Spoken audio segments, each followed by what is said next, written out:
Assalamualaikum warahmatullahi wabarakatuh. Ahlan wa sahlan.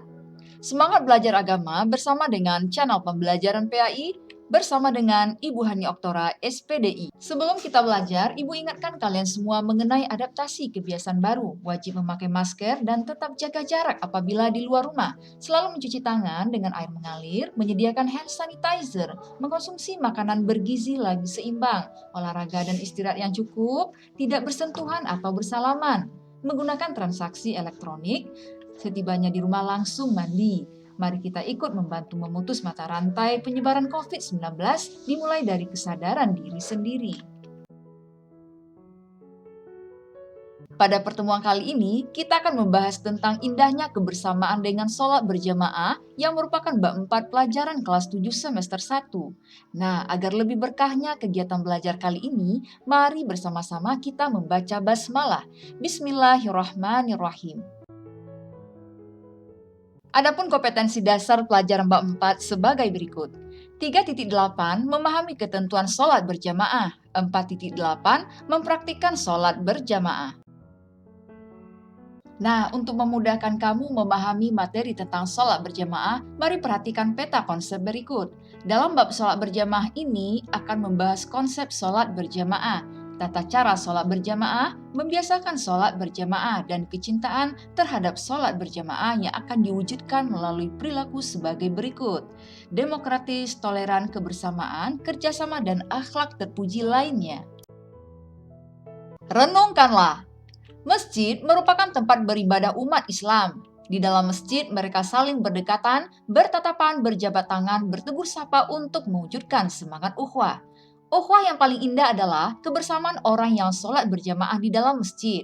Sholat yang dipimpin satu imam untuk sama-sama bermunajat kepada Allah Subhanahu wa Ta'ala. Tahukah kamu apakah sholat berjamaah itu? Gambar-gambar ini merupakan ilustrasi kegiatan sholat berjamaah yang dilaksanakan di dalam masjid.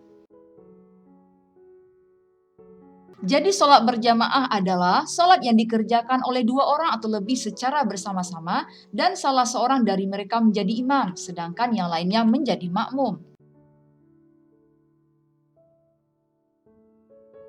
Sholat 5 waktu yang kita kerjakan mulai dari subuh, zuhur, asar, maghrib, dan isya diutamakan dilakukan secara berjamaah, bukan secara sendiri-sendiri atau munfarid. Kalian perlu tahu bahwa hukum sholat 5 waktu berjamaah adalah sunnah muakkad, yaitu sunnah yang sangat dianjurkan. Bahkan sebagian ulama mengatakan hukum sholat berjamaah adalah fardu kifayah. Berikut ini adalah dalil keutamaan sholat berjamaah. Bismillahirrahmanirrahim. Ani bin Umar qala Rasulullah sallallahu alaihi wasallam. Dari Ibnu Umar telah bersabda Rasulullah sallallahu alaihi wasallam. Sholatul jamaah, sholat yang dikerjakan secara berjamaah, tafdulu, lebih utama, ala dibandingkan sholatil fadzi, sholat yang dikerjakan secara sendiri. Bisa ba'in wa ishrina darajah, dengan 27 derajat.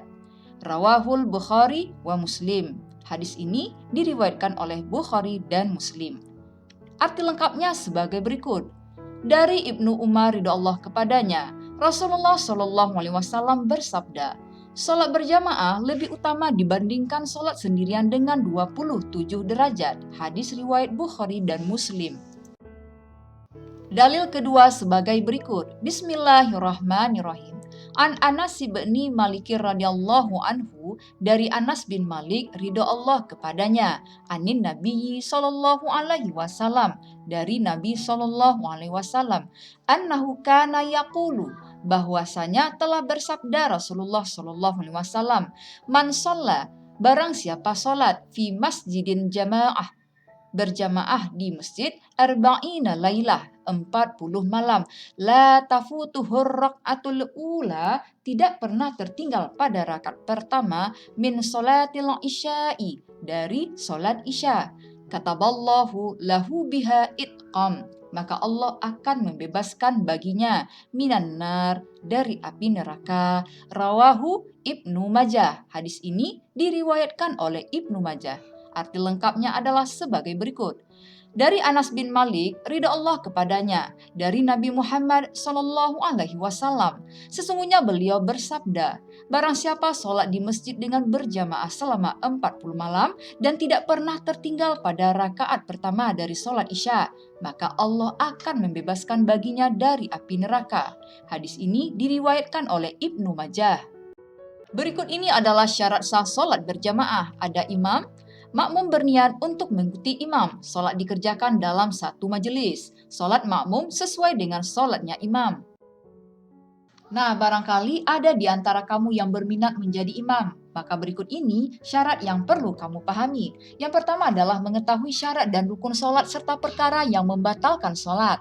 Pasti dalam membaca ayat-ayat Al-Quran, paling luas wawasan agamanya dibandingkan yang lain. Berakal sehat, balik, berdiri pada posisi paling depan. Seorang laki-laki dan tidak sedang bermakmum kepada orang lain. Sedangkan syarat menjadi makmum adalah sebagai berikut. Yang pertama adalah makmum berniat mengikuti imam, mengetahui gerakan sholat imam, berada dalam satu tempat dengan imam, posisinya di belakang imam. Dan hendaklah sholat makmum sesuai dengan sholat imam. Misalnya imam sholat asar, makmum juga sholat asar. Halangan sholat berjamaah.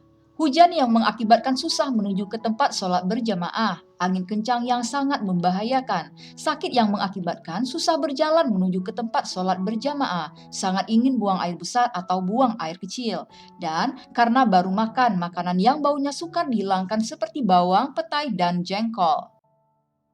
Makmum dibagi menjadi dua. Makmum masbuk adalah makmum yang tidak sempat membaca surat Al-Fatihah bersama imam di rakaat pertama.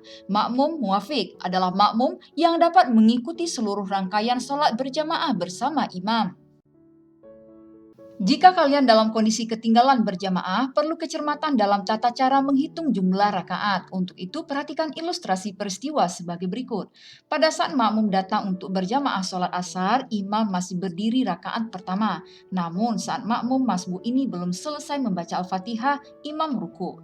Maka dalam keadaan ini, makmum harus segera ruku mengikuti imam tanpa harus menyelesaikan Al-Fatihah. Makmum seperti ini masih dinyatakan mendapatkan seluruh rakaat bersama imam. Ilustrasi 2. Saat makmum masbuk datang berjamaah sholat asar, imam sedang rukuk rakaat pertama. Makmum berniat takbiratul ihram dan membaca Al-Fatihah meskipun satu ayat.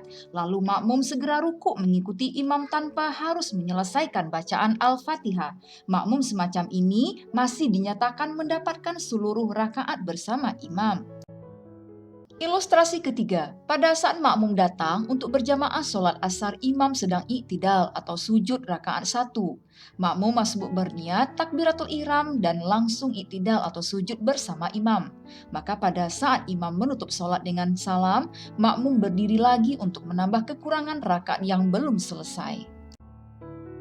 Berikut ini adalah tata cara sholat berjamaah. Sholat berjamaah diawali dengan azan dan iqomah, tetapi kalau tidak memungkinkan cukup dengan iqomah saja. Barisan sholat atau saf di belakang imam diisi oleh jamaah laki-laki, sementara jamaah perempuan berada di belakangnya. Di dalam melaksanakan sholat berjamaah, seorang imam membaca bacaan sholat ada yang nyaring atau jahar, dan ada yang dilirihkan atau sir. Bacaan yang dinyaringkan adalah bacaan takbiratul ihram, takbiratul intiqal, tasmiyah, dan salam. Bacaan Al-Fatihah dan ayat-ayat Al-Quran pada 2 rakaat pertama sholat maghrib, isya, dan subuh. Bacaan amin bagi imam dan makmum setelah imam selesai membaca Al-Fatihah yang dinyaringkan. Berikutnya adalah makmum harus mengikuti gerakan imam dan tidak boleh mendahului gerakan imam. Dan terakhir adalah setelah salam, imam membaca zikir dan doa bersama-sama dengan makmum atau membacanya sendiri-sendiri. Keutamaan sholat berjamaah, menjalin silaturahmi antar sesama, mengajarkan hidup disiplin saling mencintai dan menghargai, menjaga persatuan, kesatuan, dan kebersamaan, menahan diri dari kemauan sendiri atau egois, dan mengajarkan kepatuhan seorang muslim kepada pimpinannya. Yang terakhir adalah perilaku sebagai wujud cinta sholat berjamaah. Ketika masuk waktu sholat, segera menuju ke masjid dan mengumandangkan atau mendengarkan azan. Ketika mendengar azan, segera menuju ke masjid.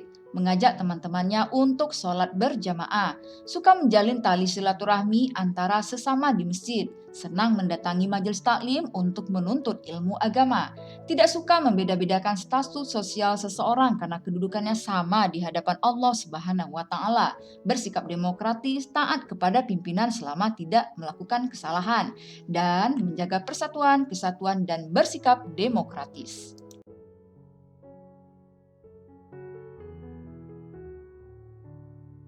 Demikianlah pembahasan kita tentang sholat berjamaah. Semoga kamu dapat mengambil hikmahnya. Mari kita tutup dengan hamdalah alhamdulillahirabbil alamin. Akhirul kalam wabillahi taufiq wal hidayah. Assalamualaikum warahmatullahi wabarakatuh.